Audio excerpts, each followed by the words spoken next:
बक्सर अपने आप में इतिहास है या ऋषियों की भूमि है। यहाँ विश्वामित्र ने तप किया।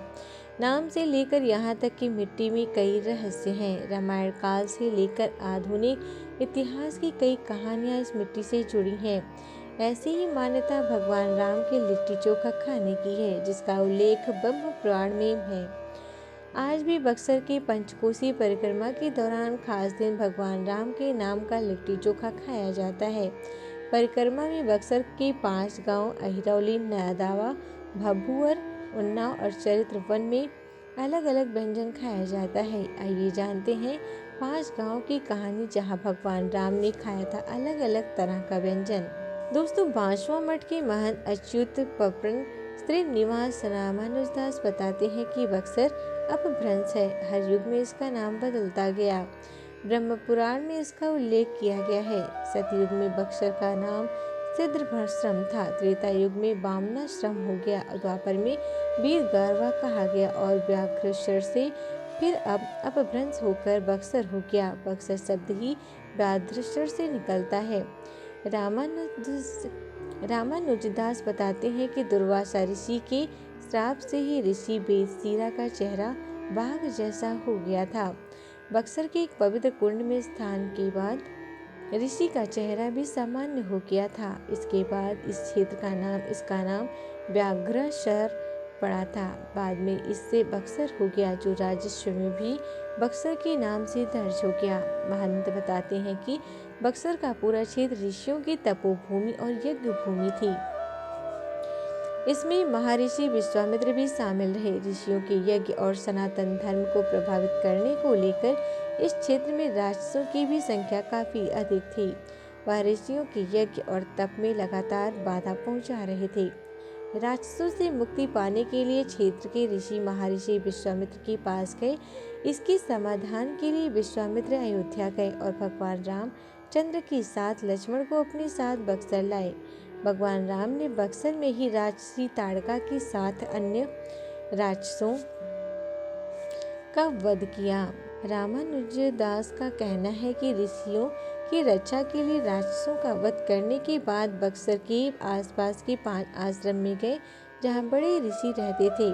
ऋषियों के नाम पर ही गांव का नाम हो गया है और आज पहचान भी ऋषियों के नाम से ही है। भगवान राम उसी आश्रम में गए और वहां अलग अलग तरह के व्यंजन खाने को मिला। यज्ञ की रक्षा के बाद अब भगवान राम पहले पड़ाव में अहल्या आश्रम, नादवा आश्रम, भार्गवा आश्रम, उदालक आश्रम और 5वां पड़ाव विश्वामित्र आश्रम था। भगवान 5 स्थानों पर जाकर ऋषियों से आशीर्वाद प्राप्त किए और कुशलता जानी। वहाँ जो अन्य ऋषियों के आश्रम में मिला उसे प्रेम से ग्रहण किए और यही कारण है कि आज भी उसी गांव में जाकर लोग वहाँ व्यंजन करते हैं।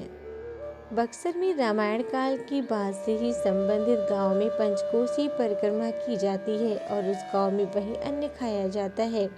इस समय कार्तिक पूर्णिमा स्नान के बाद से ही वहां पंचकोसी परिक्रमा चल रही है। परिक्रमा के दौरान 5 दिनों तक श्रद्धालु गांव में जाकर परिक्रमा करते हैं और वहां प्रसाद ग्रहण करते हैं। पंचकोसी परिक्रमा को लेकर रामानुजदास बताते हैं कि यह पंचकोश है। पंच यानी अन्यमय, प्राणमय, मनोमय, विज्ञानमय और अनन्यमय है।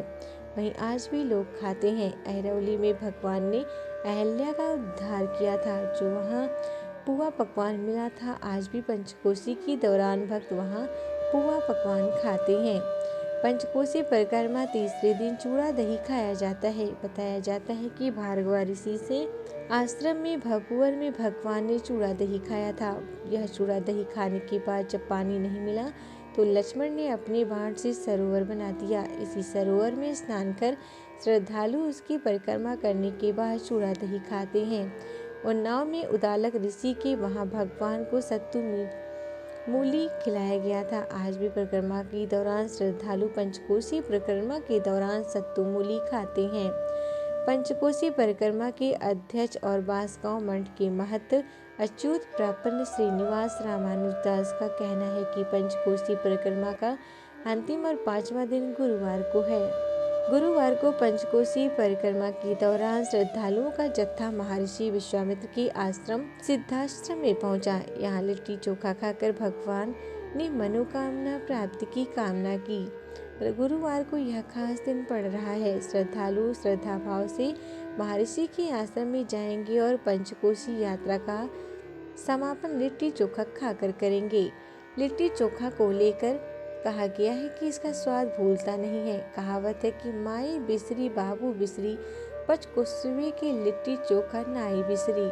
लिट्टी चोखा खाने के बाद पांचवा मठ में भगवान ने विश्राम किया था। यहाँ से कढ़ी और बरी खिलाकर वहाँ से भगवान राम और लक्ष्मण को मिथिला विदा किया गया था। आज भी वहाँ परंपरा चलती चली आ रही है। गुरुवार को लिट्टी चोखा को लेकर बक्सर में विशेष तैयारी की गई है।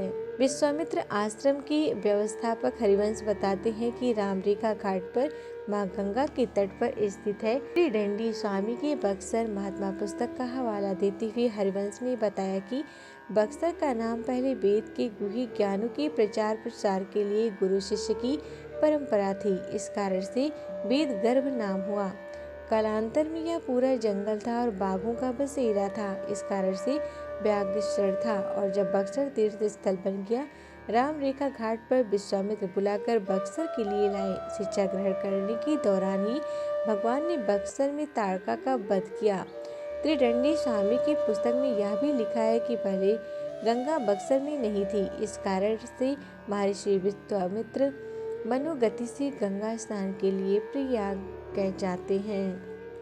सीता स्वयंवर की चिट्ठी विश्वामित्र को मिला तो इसके बाद लोगों की प्रार्थना पर भगवान राम ने एक पत्थर पर खड़े होकर अपना पद चिन्ह बनाया। शिला पर पद चिन्ह आज भी मौजूद है। 5वीं पीढ़ी से लगभग 350 वर्ष पुराना पत्थर है, जिस पर भगवान राम के चरण के निशान हैं। यहाँ लोग दर्शन पूजन करने आते हैं। राम के चरण का रेखा जो बना, उस कारण से भी इस स्थान का नाम राम रेखा घाट जाना जाता है। Subscribe to our YouTube channel and press the bell icon to get the latest updates.